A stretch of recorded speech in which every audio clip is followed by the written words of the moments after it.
Hi, everyone. Welcome back to the show. This is Christine Gallagher, your host. You're listening to She's Got This. Today, we're talking about a very timely topic.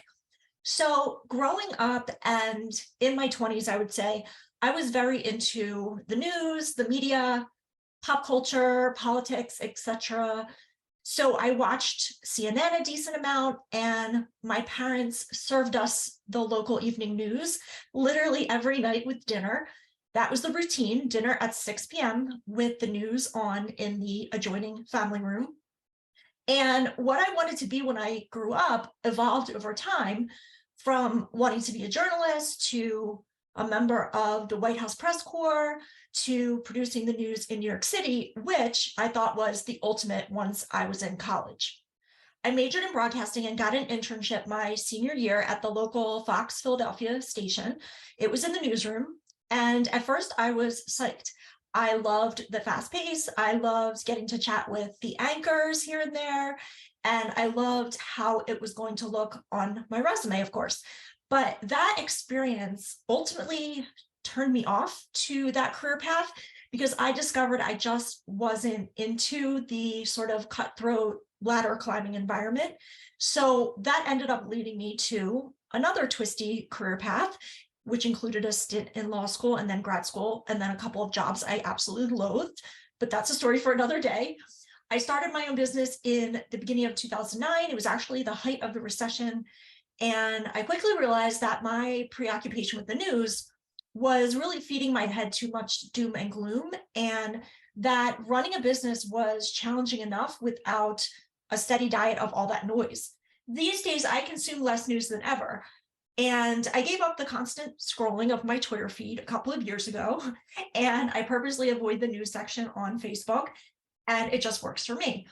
But all of this to say, if you subscribe to anyone's email list or use social media, you've probably seen an uptick of people talking about the state of the economy lately. And some of them are doing it in almost catastrophic terms. And I can actually recall at least 4 or 5 other times over the last nearly decade and a half that this has been a thing that comes up in the business world. So to me, it's cyclical. So first, let me remind you that we create our own reality. In fact, I like to think that we create our own economy. And to quote Neville Goddard, the world and all within it is our conditioned consciousness objectified. Consciousness is the cause as well as the substance of the entire world. So it is to consciousness that we must turn if we would discover the secret of creation. Consciousness is the one and only reality, not figuratively, but actually. I also want to remind you that the media, of course, is in the business of clicks and views and ad revenue. So no, I don't believe that everyone has stopped spending money. That being said, trying times do happen in the world. Of course they do. People are still spending money, but they might be giving more thought to what they spend it on.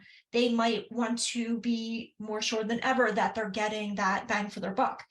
And it's really interesting to observe those who thrive in this type of climate. Whether they're selling products or services, a common trait is that they are giving lots of value upfront to their people. And this is clear before they have even sold anything to anyone. And they do this in a few particular ways. So they show the advantages of spending your money with them versus someone else. They exhibit what they expect your return on investment will be in terms of results and in what time frame. They offer proof of success in others through testimonials and success stories. They respond promptly to inquiries and they address concerns before the sale has occurred.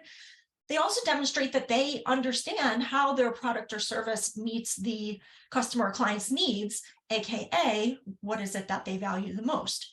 So coupled with building relationships built on trust through email and social, it is a powerful combination that enables many entrepreneurs to do very, very well in these otherwise uncertain times.